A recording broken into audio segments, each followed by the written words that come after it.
ফেব্রুয়ারি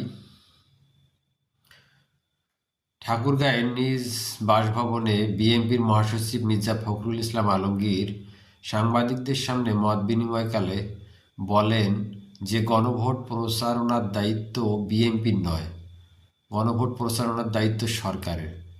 তাহলে আপনাদের দায়িত্ব কি শুধু ক্ষমতাকে উপভোগ করা? জনগণের প্রতি কি আপনাদের কোনো কমিটমেন্ট নেই? যে কোনো ভালো কাজের শুরুতে আপনারা থাকেন না,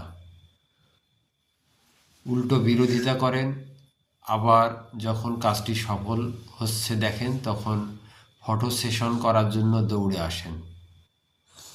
আপনারা আওয়ামী লীগ নিষিদ্ধের আন্দোলনেও শুরুতে ছিলেন না। তখন আপনারা বলেছিলেন যে রাজনৈতিক দল নিষিদ্ধের আমরা কারা। আবার যখন আন্দোলন সফল হলো তখন বললেন যে আমরা শাহবাগে কেন যাব, আমরা তো কয়েক মাস আগেই প্রধান উপদেষ্টাকে লিখিত জানিয়েছি। এখন আপনারা দেখলেন জনগণ গণভোটে হ্যাঁ ভোটের পক্ষে, তখন আপনারা আপনাদের অবস্থান পরিবর্তন করতে বাধ্য হলেন।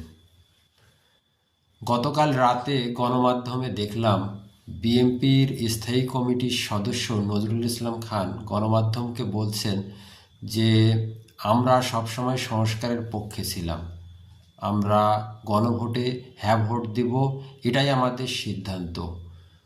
তাহলে মাঠ পর্যায়ের বিএনপির নেতাকর্মীরা অনলাইনে কেন না ভোটের ক্যাম্পেইন করতেছে?